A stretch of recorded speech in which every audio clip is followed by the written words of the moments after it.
Hello everyone, welcome back to my YouTube channel Uma Susmita lifestyle. আশা করছি তোমরা সবাই খুব ভালো আছো আর আমিও অনেক অনেক ভালো আছি। আর সকাল সকাল রেডি হয়ে বেরিয়ে পড়েছি। মা যাচ্ছে চলে কলকাতায় আর আমি যাচ্ছি বড় মাসির বাড়ি। আমার ব্লুটুথটা খারাপ হয়ে গেছে, যাচ্ছি ঘুরতে। বাড়ি এসেছি, এসে ব্যাগটা রেখেই আর বেরিয়ে পড়েছি নদীর ধার ঘুরতে। ভালো লাগবে ঘুরতে। আমি চেঞ্জ হয়ে গেছি, মুখ ফুক যেন কেমন চেঞ্জ হয়ে গেছি, মনে হচ্ছে চোখগুলো ছোট্ট ছোট্ট হয়ে গেছি, আমি চাইতে পারছি না। বলছে তুই আমাকে ছেড়ে চলে গেলি। আচ্ছা, তুই বলছে তুই আমাকে ছেড়ে চলে গেলি, আবার কখন আসবি, কবে? আমি কালকে আসবো তো। বলছে খুব মজা করবি, ওর খালি একটা দিকেই রাখা। তোরা দুজন যাচ্ছিস এক জায়গায়, মজা করবি, আমি মজা করতে পারবো না। ওলা শুয়ে শুয়ে দুবনে গল্প করবি, আমি করতে পারবো না।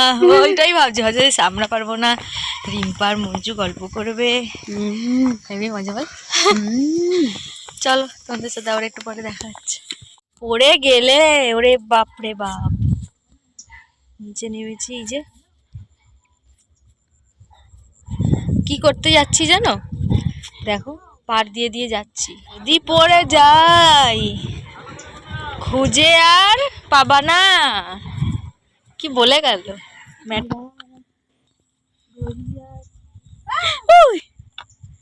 দেখেছ, পড়ে গেলে ঠ্যাং ম্যাং সব ভেঙে যাবে। এখন বাজে 4:17 আর এখন যাচ্ছি বাড়ি।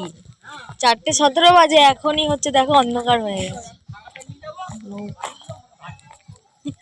বিশাল ঠান্ডা লাগছে, হাত পাতে খুব ঠান্ডা লাগছে।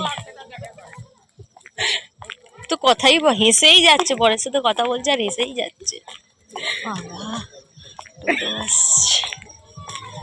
আমাদেরই মানে হাসার লোক নাই গো। খিদে পেয়েছে, গিয়ে খেতে হবে। সেই দুপুরবেলা খেয়ে দিয়ে বেরিয়েছি আর গিয়ে এখন গিয়ে খাবো, তারপর সন্ধ্যেবেলা চা খাবো।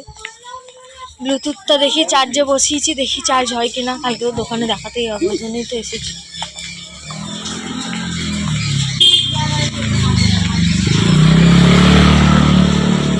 চলো তোমাদের সঙ্গে একটু পরে দেখা হচ্ছে। গুড মর্নিং বন্ধুরা। কালকের পরে আর তোমাদের সঙ্গে দেখা করিনি, কারণ আমার বিশাল শরীর খারাপ ছিল। মানে জ্বর এসেছিলো, সর্দি হয়ে গেছে। এখনও হয়তো কথা দেখে একটু একটু হয়তো বুঝতে পারছো। এখন শরীরটা একটু আমার ঠিক আছে, ওষুধটা কালকে রাত্রিরে খেয়েছি, তো ওই জন্য এখন একটু ঠিক আছে। তো সকালবেলা উঠে এসেছি ছাদে রোদ্দুরে, তো এবার তাই জন্যে বাইরেটা খুব সুন্দর লাগছিলো, দেখাচ্ছিলাম তোমাদের ভিডিও করে। আমার ছাদে যে আসতে যে কি ভালো লাগে। আমি বড় মাসির বাড়িতে এলে সারাক্ষণ শুধু ছাদেই বসে থাকি, আমার খুব ভালো লাগে। তা এত সুন্দর লাগছিল, ঠান্ডা হাওয়া দিচ্ছে, এদিকে রোদ্দুর। আর দেখো স্নান টান করে খাবার নিয়ে বসে পড়েছি। আজকে মাসির একটু শরীর খারাপ বলে বোন রান্না করেছে। এইটা হলো বিম কড়াই, আলু দিয়ে তরকারি, আর মাছের ঝোল। নামলাম নিচে যে ফোনটা আমি চার্জে বসাই, তো নামতে নামতে দেখছি গ্যাসে কি একটা হচ্ছে। তারপরে ঘুরে দেখি ফুলকপির পকোড়া হচ্ছে। মা গো মা, ভাবা যায়? বিশাল ঠান্ডা লাগছে, ঘরে যাই, ফোনটা চার্জে বসাতে হবে। তো বন্ধুরা, পকোড়া ভাজা হয়ে গেছে, তো চলো আজকে আমি এখন পকোড়া খাই।